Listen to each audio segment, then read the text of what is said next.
렛츠고. 초토의 시와 새벽 편지 굉장히 유명한 시들인데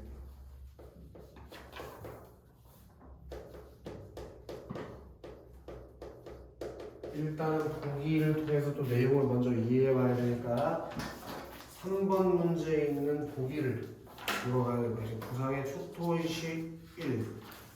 곽재부의 새벽 편지는 형광을 칠 건데 부정적 현실 속에서 새로운 희망을 발견하는 화자의 모습.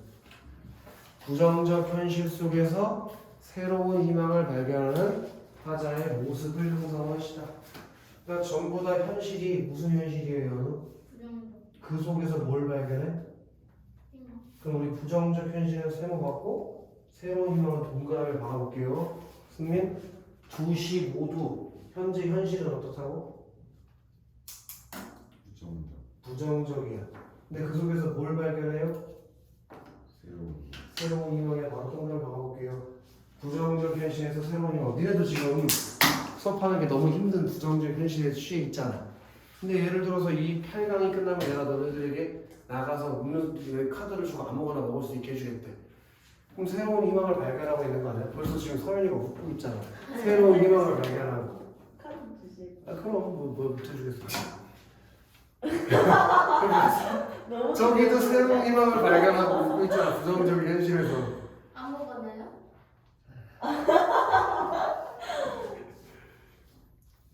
초토의 시 1은 6.25 전쟁을 배경으로. 그럼 아까 전에 얘기했던 그 부정적 현실이라는 게 뭘 말하는 거겠어?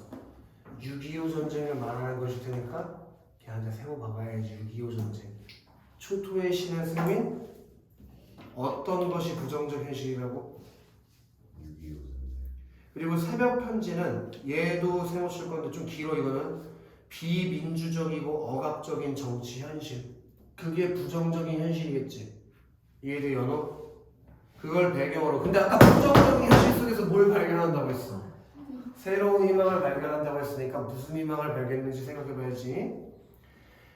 이러한 현실을 살아가는 사람들의 고통을 형성하고 고통 속에서 동그라미 치자고 희망의 단초. 희망의 단초. 희망의 단초를 발견함으로써 믿으십시다.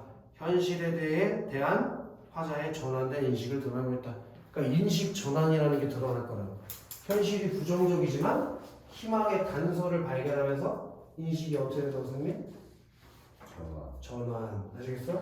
인식의 전환. 아시겠지 선생님? 하지 마세요. 뭐 아직도 안 나와 있어요 여기. 어디 몸이 들었어? 누구 때문에 몸이 들었어? 누가 그렇게 물어봤어? 쌤이 꼬집으셔서 몸이 들었어요. 어떤 선생님? 영어학원 선생님이야? 오창민 선생님. 오창민이 누구지? 그런 사람이 있어? 쓰레기가 있네. 누가 학생을 꽂은다? 말도 안 돼. 그러니까요. 요즘 세상에 그러면 경찰서 가지? 혹시 바로 읽으러 가도 되지? 야 초토의 시까지 하고 쉬는 시간 줄 테니까 화이팅 해라. 시 가시 하나만 읽고 쉬는 시간 줄게. 야 4번 읽고 뒤로 가면 말이 되냐? 앞으로 돌아와야지. 연호야 앞으로. 초토의 시 1. 연호야 초토의 시 1의 시대적 배경이 언제라고 했지? 6.25 전쟁. 6.25 전쟁. 그 6.25 전쟁 속에서 뭘 발견할 거라고? 그러니까 너 지금 현실이 어떻다는 거, 무슨 현실이라는 거 알아야 돼? 6.25 전쟁. 그 속에서 뭘 발견한다고? 희망. 판자. 왜요? 판잣집에다 뭔 일 있었어요? 왜 그래? 판잣집에다가 내고 바로 나가봅시다. 그 판잣집이 승민 뭘 나타내서 네모 박은 걸까? 공간적 배경. 근데 승민아 왜 판잣집 살지?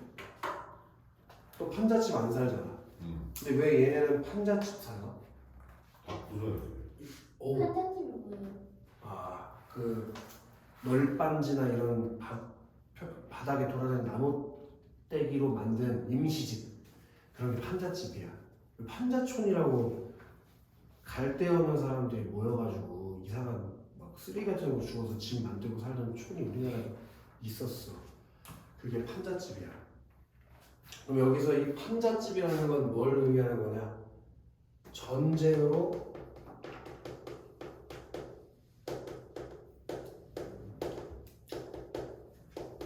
초토화된 피폐해제 삶의 공간을 상징하는 거 있지. 판잣집. 오케이? 그 판잣집 유리 딱지에 아이들 얼굴 판잣집 유리 딱지에 뭐가 비춘다고? 아이들의 얼굴. 그 아이들 얼굴에다가 동그라미 칠 건데 그 아이들의 얼굴이 불타는 해바라기 마냥 비추실 거야. 불타는 해바라기 마냥 걸려 있었다. 그럼 아이들의 얼굴을 불타는 해바라기에 뭐 한 거야? 비유한 거겠지. 비유. 아이들 얼굴을 불타는 해바라기에 비유. 아시겠어? 이걸 통해서 뭘 보여주는 거냐면 전쟁의 비극성을 보여주는 거야. 아이들이 판잣집에서 살 수밖에 없는 그 모습. 내려쪼이던 햇발이 눈부시어 돌아선다. 화자가 내려쪼이던 햇발이 눈부셔서 돌아섰대. 햇발조차 돌아섰대. 그리고 나도 돌아섰대. 나. 화자가 나와야 돼. 나에다가 동그라미 가만히 있다. 나도 돌아선다에다가 맞추신 건데 이 아이들의 얼굴을 보고 내가 돌아서게 됐다는 건 내가 아이들에게 뭘 느꼈다는 걸까, 서연아? 이걸 좀 맞춰줘야 될 것 같은데. 아이들은 전쟁에서 잘못한 게 있나? 그럼 돌아서지 않고 돌봐줘야지. 뭘 느끼냐면 죄책감, 어디에요? 미안함을 느껴서 돌아서게 됐다 이거야. 아이들이 전쟁 속에서도 그렇게 웃으면서 활발하게 활기차게 지내는 모습을 보면서 응? 어른인 나는 이 아이들의 순수한 모습을 지켜주지 못하는구나. 내가 돌아설 때 저걸 느끼. 응, 내가 아이들을 보고 미안함을 느끼고 돌아서게 됐다 이거야. 응? 그리고 평가하십시다. 울상이 된 그림자가 나의 뒤를 따른다.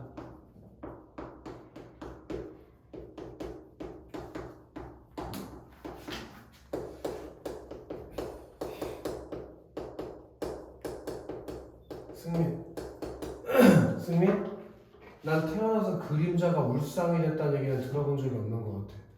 지금 울상이 된 사람은 누구겠어? 화자 자기 자신이겠지. 근데 자기의 정서를 지금 그림자에게 준 거 아니야? 그럼 여기서 뭐가 나왔다는 걸 알 수 있어. 감정, 이익, 그리고 무슨 법도 쓰인 거니? 의인법도 쓰였다는 걸 알 수 있겠지. 감정이익과 의인법. 오케이? 그 그림자가 나의 뒤를 따른다고. 이해돼? 이렇게인 거야. 그럼 봐봐. 아이들의 판잣집에서 유리창 보면서 막 신나게 놀고 있는 모습을 보고 내가 죄책감과 미안함을 느꼈다 이거야. 이해돼?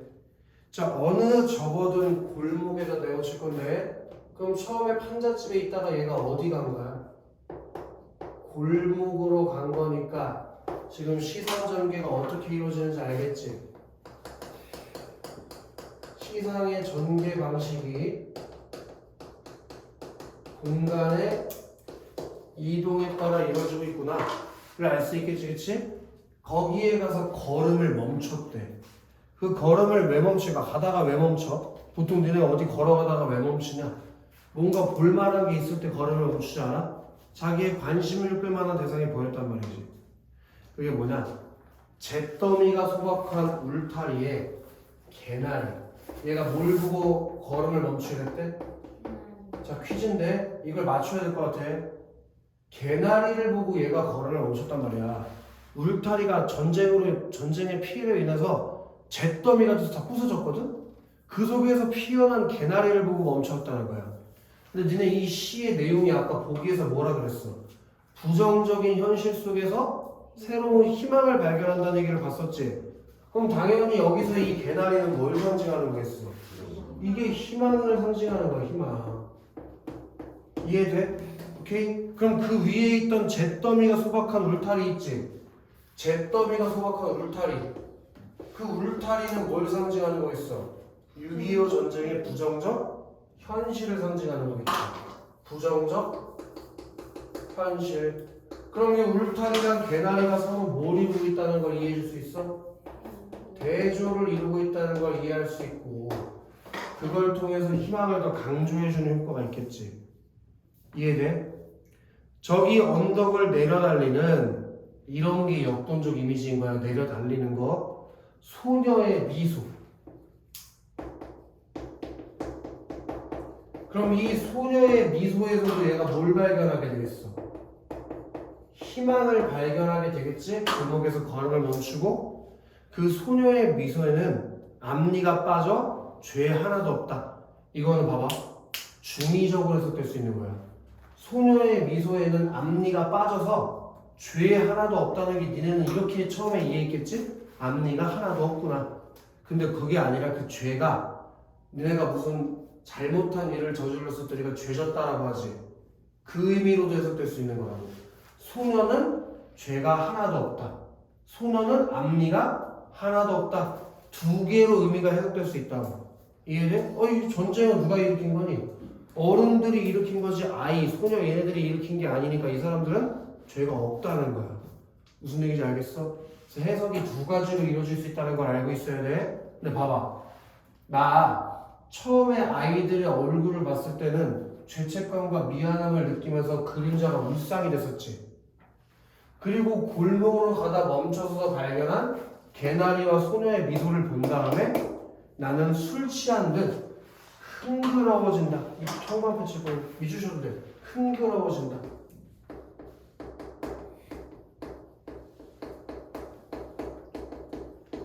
그럼 이런 개나리와 소녀의 미소를 보고 그 전에 죄책감과 미안함을 느꼈다. 이제 신났잖아. 그럼 이 개나리와 소녀의 미소가 인식의 전환을 불러일으키는 매개체가 된다고 얘기해도 문제 없겠지. 이걸 보면서 감정이 바뀌게 되는 거니까. 이해돼서요? 그렇게 되면서 또 형광 펼칠 거예요. 그림자가 웃으며 앞장을 본다.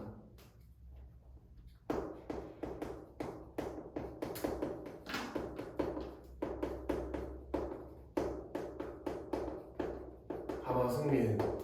그 전에 아이들의 얼굴을 봤을 때는 그림자가 내 뒤를 따랐잖아. 근데 새로운 희망을 발견하면서는 그림자가 웃어. 실제로 누가 웃은 거겠어? 당연히 화자가 웃지 않았겠냐? 근데 지가 웃는 게 아니라 그림자가 웃는 거고 감정이입하면서 의인법을 썼고. 잘 봐, 잘 봐. 그전엔 그림자가 내 뒤를 따랐으니까 어떤 태도가 있나 봐봐. 내 뒤를 따라다니기만 하는 건 수동적인 거지. 근데 인식이 전환되면서 어떻게 되는지 봐봐. 그림자가 앞장서서 간다고. 앞장서서 가는 거니까 어떤 태도가 있어? 능동적인 태도가 있는 것이지. 이해돼? 그럼 이 초토의 시라는 건 뭐겠어?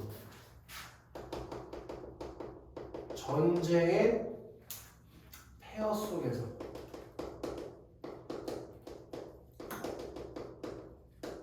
피어나는 희망에 대해서 노래하고 싶었다 이거야. 이해되나? 이걸 조금 더 내가 여기다가 도식화해서 정리를 해줄 건데 조금 더. 맨 처음에 얘 뭘 봤냐? 판잣집 유리 딱지에서 뭘 발견해? 아이들의 얼굴을 발견하게 되지? 그지? 그걸 발견하면서 어떻게 됐습니까? 울상이 된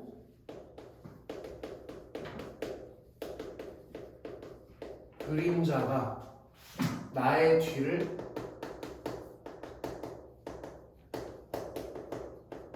따른다라고 표현하면서 화자의 슬픔, 참담함, 죄책감 이런 감정들을 느낀다고. 이해되나? 그러다가 얘가 어디를 가게 돼? 판잣집 유리딱지에 있다가 어디 가게 돼? 골목을 가게 되지. 골목. 그지? 어느 골목. 거기서 뭐가 일어나게 되니? 개나리와 소녀의 미소를 보면서 인식에 전환이 일어나게 될 거잖아. 왜? 이 골목에서 뭘 발견하냐면 망을 진 개나리 그리고 소녀의 미소를 발견하거든요.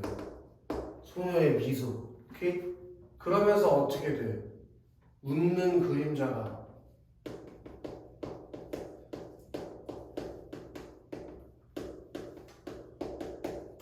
앞장을 서게 되면서 흥겨움과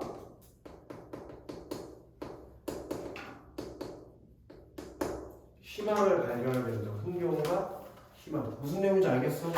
그렇게 전쟁의 폐허 속에서도 얘가 희망이라는 걸 발견하게 된다고, 승민. 이해돼, 승민? 이해가 돼야 돼, 승민. 피우기만 하면 끝나는 게 아니에요. 기본적인 니네가 시에 이해가 있어야 돼. 됐어, 여기까지?